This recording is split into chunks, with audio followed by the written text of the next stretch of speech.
Welcome back to city news. College విద్యార్థులే టార్గెట్గా గంజాయి విక్రయిస్తున్న ముఠాని తెనాలి రూరల్ పోలీసులు అరెస్ట్ చేశారు. ఆదివారం రూరల్ పోలీస్ స్టేషన్లో ఏర్పాటు చేసిన విలేకరుల సమావేశంలో డీఎస్పీ రమేష్ వివరాలు వెల్లడించారు.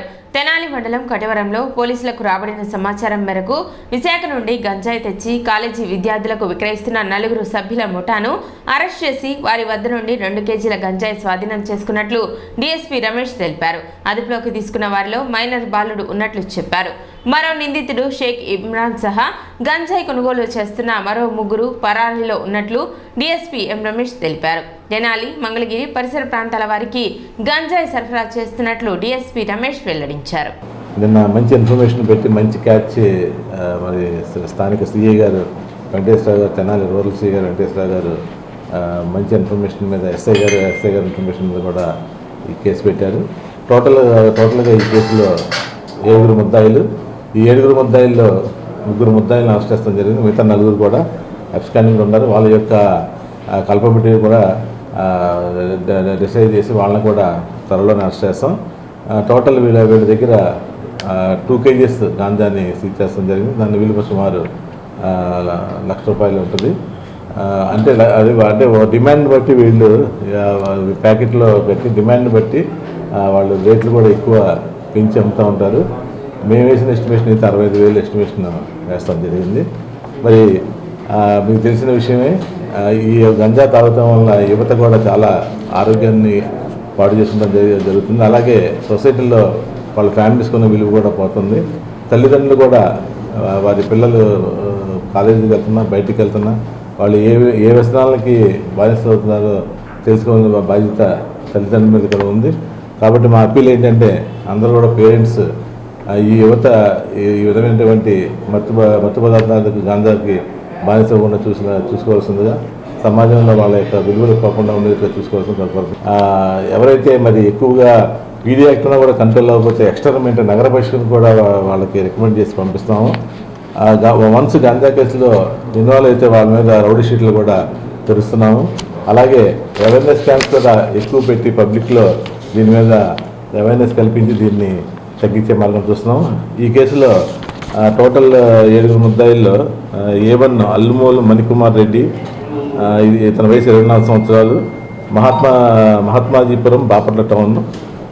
తర్వాత A2 తాడిశెట్టి జోసఫ్, ఇతను ఏజ్ 24 సంవత్సరాలు, ఉప్పురా బై క్యాస్ట్, మంగళగిరి, ప్రస్తుతం అజిత్ సింగ్ నగర్ విజయవాడలో ఉంటున్నాడు. అలాగే A3 చరణ్ తేజ, ఇతను కూడా కటివరం గ్రామం. నెక్స్ట్ మిగతా అఫ్ఘన్లో ఉన్నటువంటి వాళ్ళు షేక్ ఇమ్రాన్, ఇతను కూడా విజయవాడ భవానీపురం, ప్రస్తుతం కటివరంలో ఉన్నాడు. భార్గవ్ ప్రశాంత్ ఎర్రబాలెం, తిరువీధుల సాయికృష్ణ మంగళగిరి, మరి కగ్గా తిరుపతి మంగళగిరి.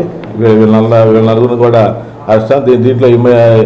దీంట్లో సీజ్ చేసినటువంటి హౌస్ ఇమ్రాన్ అని చెప్పేసి ఎవరైతే అఫ్ఘన్ ఉన్నారో వాళ్ళ హౌస్లో, వాళ్ళ అద్దెకుంటున్న హౌస్లో సిఐ గారు సీజ్ చేశారు. వీళ్ళ 3 కూడా ఈ రోజున జ్యుడిషియల్ రిమాండ్కి. పట్టణ ఐతానగర్లోని సాల్వేషన్ ఆర్మీ చర్చి నందు ఉచిత దంత వైద్య శిబిరం నిర్వహించారు. బెస్ట్ డెంటల్ క్లినిక్ సహకారంతో నిర్వహించిన ఉచిత వైద్య శిబిరం నందు డాక్టర్ హిమబిందు వైద్య పరీక్షలు చేసి అవసరమైన వారికి ఉచిత మందులను పంపిణీ చేశారు. కార్యక్రమంలో భాగంగా సుమారు 100 మందికి బ్రష్లు, పేస్ట్లు పంపిణీ చేశారు. కార్యక్రమంలో సంఘ కాపరి మేజర్ పి నాగరాజు, రత్నసుందరి, సంఘ పెద్దలు పట్టు చక్రయ్య, గాలి రవికుమార్, పిల్లి కనకరత్న, కారుమంచి నరసింహారావు, ఆశీర్వాదం తదితరులు పాల్గొన్నారు.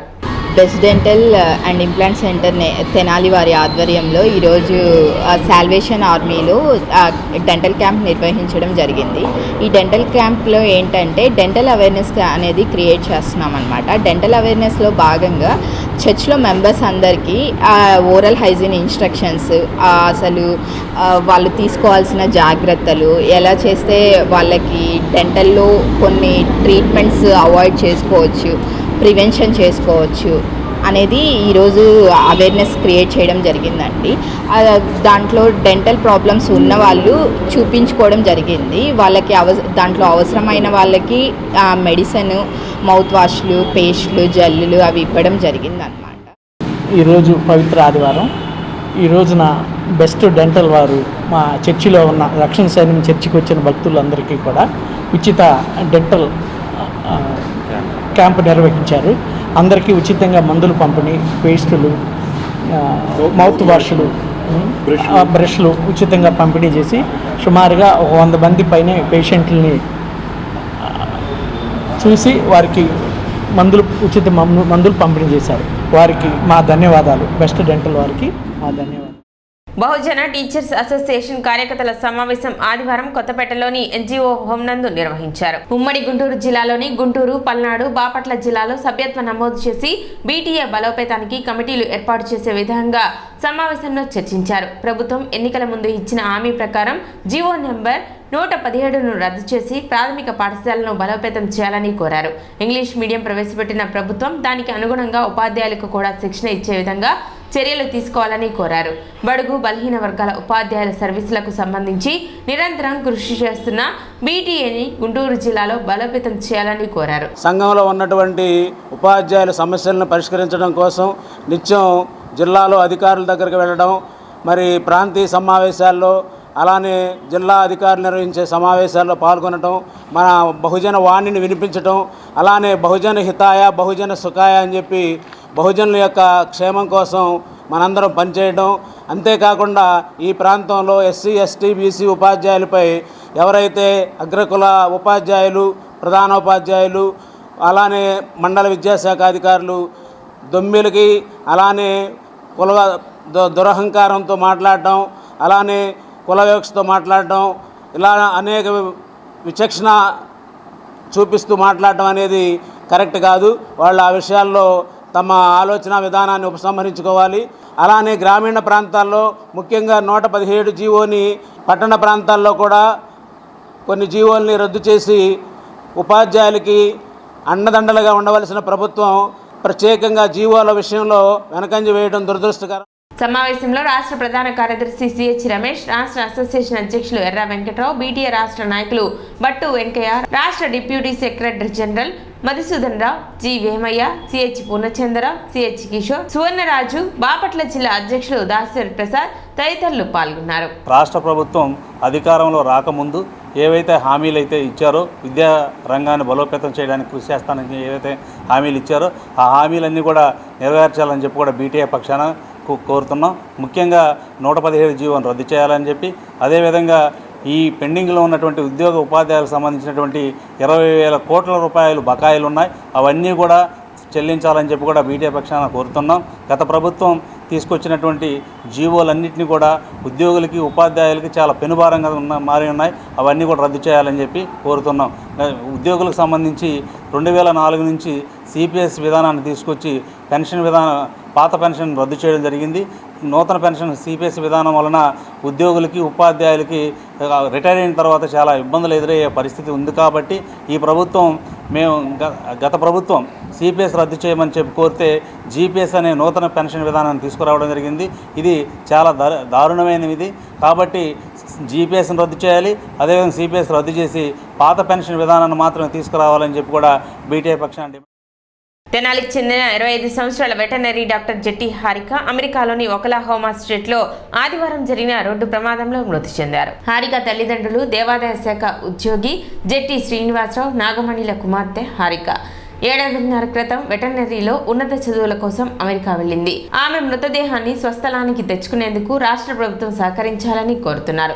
ముఖ్యంగా మంత్రి నారా లోకేష్ చొరవ తీసుకుని హారిక మృతదేహాన్ని తెనాలికి వచ్చేందుకు సహకరించాలని విన్నవించుకుంటున్నారు. హారిక మరణవార్త విని శ్రీనివాసరావు, నాగమణిలు కుటుంబ సభ్యులు కన్నీరు మున్నీరవుతున్నారు. నా పేరు జెట్టి శ్రీనివాసరావు సార్. మాకు ఒక పాప, ఒక బాబు అండి. బాబు చెన్నైలో ఉద్యోగం చేస్తున్నాడు. పాప చదువుకుంటానికి అమెరికా వెళ్ళింది. ఆగస్టు 6వ తారీఖున 2023లో వెళ్ళింది సార్. ఇవాళ కాలమాన ప్రకారం ఇవాళ 9 గంటలకు నాకు ఫోన్ చేసి ఇటు జరిగింది, యాక్సిడెంట్ అయింది పిల్లకని ఫోన్ చేసి చెప్పారు సార్. అంతవరకు జరిగింది. గవర్నమెంట్ నుంచి మేము ఆ పిల్లని మాకు ఇక్కడికి వచ్చే ఏర్పాట్లు చేయాలని కోరుకుంటున్నాం సార్. మా చెల్లి జెట్టి హారిక ఎంఎస్ కోసం అని చెప్పేసి అమెరికా వెళ్ళింది లాస్ట్ ఇయర్ ఆగస్టు 2023లో. కరెక్ట్గా 11 నెలలు కూడా అవ్వట్లేదు. ఈరోజు పొద్దున 9 గంటలకి చేసి మీ అమ్మాయి ఇంకా లేదు, చనిపోయిందని చెప్పారు. దయచేసి ప్రభుత్వాన్ని, మీడియా పెద్దల్ని, ప్రతి ఒక్కరిని కూడా మేము కోరేది ఏంటంటే చేతులెత్తి కోరుతున్నామండి. మా చాలా సాధారణ మధ్యతరగతి కుటుంబం సార్.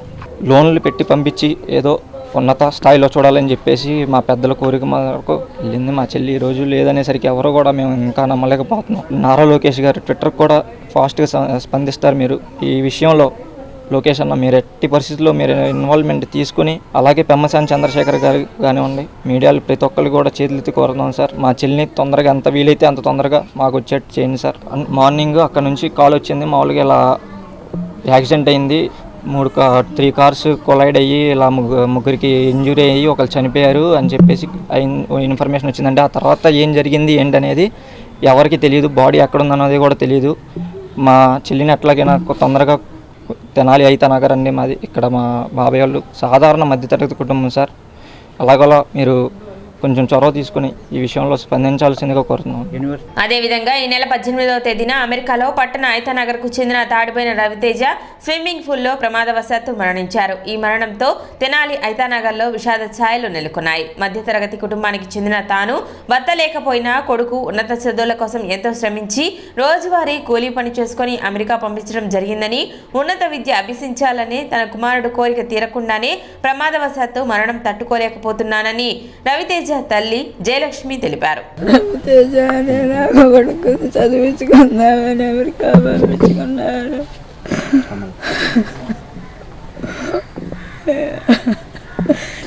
నా బిడ్డ నాకు తొందరగా చేస్తుండే అయ్యా, ఎందుకన్నా నేను మాట్లాడలేడయ్యా, వాళ్ళ నాన్న కూడా లేడయ్యా వాడికి.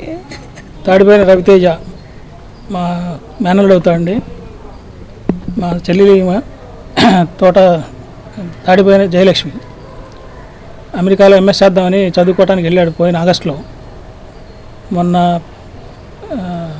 ప్రమాదవశాత్తు 18వ తారీఖు స్విమ్మింగ్ పూల్లో పడిపోయాడని మాకు అక్కడి నుంచి ఫోన్ చేసి చెప్పారు. మాకు చాలా ఫ్యామిలీని అంతా అప్సెట్ చేసింది. చదువుకోవడానికి వెళ్ళి ఇలా జరగడం మేము చాలా బాధపడుతున్నాం. మేము గవర్నమెంట్ వారిని కానీ మీ ద్వారా కోరుకునేది ఏంటంటే ఏదైనా సహాయం చేసి ఆ బాడీని కనీసం తొందరగా తెప్పించి ఏర్పాట్లు ఏమైనా చేస్తే తదుపరి కార్యక్రమం నిర్వహించుకుంటామని మీ ద్వారా తెలియజేస్తున్నాం. సిటీ న్యూస్ ముగించే ముందు ముఖ్యాంశాలు మరోసారి.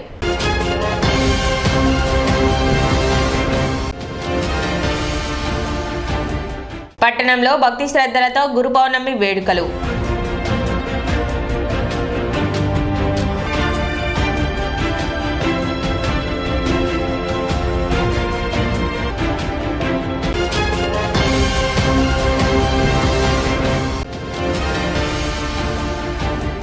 విద్యార్థులే లక్ష్యంగా గంజాయి విక్రయిస్తున్న ముఠాని అరెస్ట్ చేసిన తెనాలి రూరల్ పోలీసులు.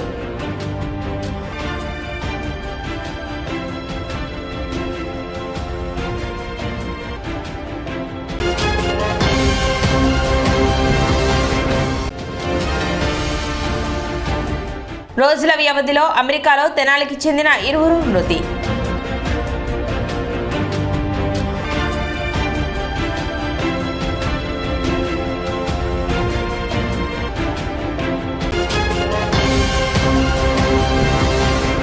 సిటీ న్యూస్ ఇంతటితో సమాప్తం. నమస్కారం.